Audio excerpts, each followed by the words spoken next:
Yo, what's going on, guys? We're here in the studio, downtown Raleigh. I just wanted to walk you guys through a pretty cool update here for the Jeb & Co team. So a lot of you probably know, but last year the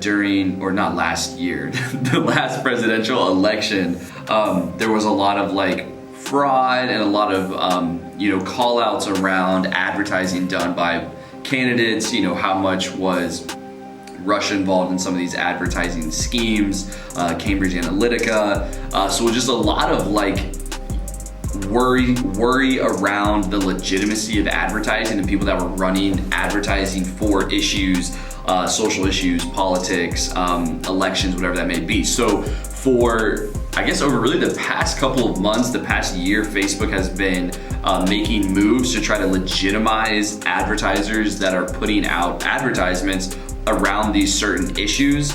And we're super stoked to announce that the Jeb & Co team is now verified to run ads for politics, elections, and social issues. So that's a pretty big deal for us because it really opens up a whole nother area of advertising in our business. And to go through that process, it's not super hard, but it does take a little bit of time and attention. You have to verify your identity via a passport, a driver's license, or a notarized identity document. So in our case, I got a notarized identity document, verifying who I was, where I'm based. And then on top of that, they have to mail you a letter to your address with a code on it, and that code is then what you use to go to put into Facebook to say this is where I live after they've confirmed your identity.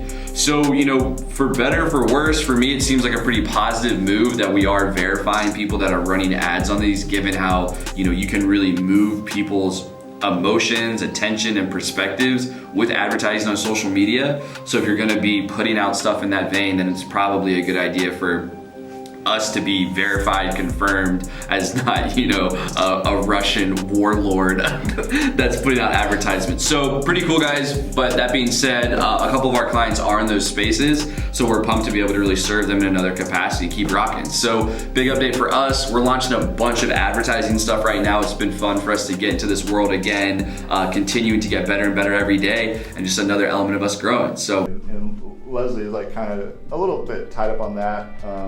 Not to a degree too, but when people are paying for the content, they are going to focus on it and actually use it to make a difference in their business. When people are listening to a free podcast, it's different, man. It's just totally different. Maybe they use it, maybe they don't. If they're paying for it, they have to make an effort to do that. So the magazine comes out every 2 months. So I'm only editing. I have 2 months to edit 8 articles and write a feature article, which again, they needed some content.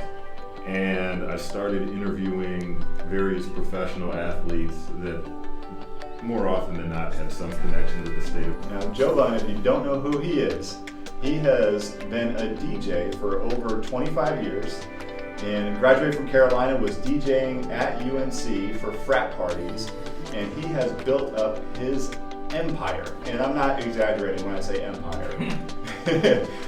He has, and I'll let Joe talk about it more, but I want to say 5 franchises of Joe Budden, or Budden DJ Company in San Diego, in Montana, in Charlotte, in Charleston, and of course in Raleigh, maybe Richmond too. There you go, it's 6, yeah. 6, yeah. It's think of everybody from the truck driver that delivered the gear to the amphitheater, to the dude that cleans the bathrooms, to the guy that scanned your tickets. Pipeline.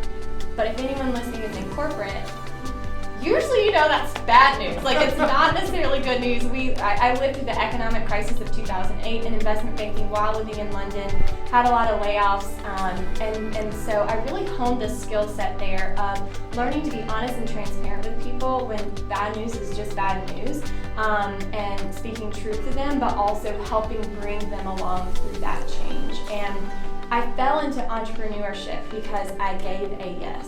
And I'm gonna tell you guys, be careful with your yeses because they can take you off the cliff. In a good way though. My friend reached out to me one day when I was living in London, and she was like, hey, my friend is working for a nonprofit. They're looking to raise a ton of money. for these female entrepreneurs in Africa who are doing incredible things in their local community, driving really good change. Yo, guys, my laptop is acting super weird. Can you tell me what's wrong with it?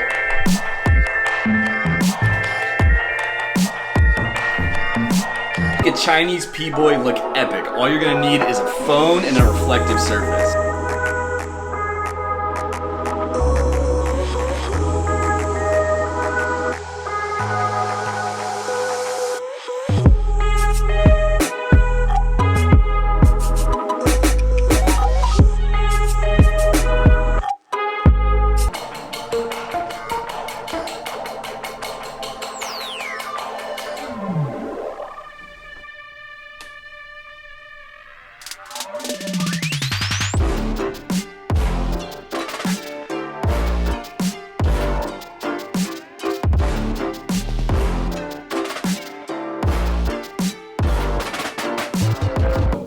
Appreciate you guys tuning in. Peace.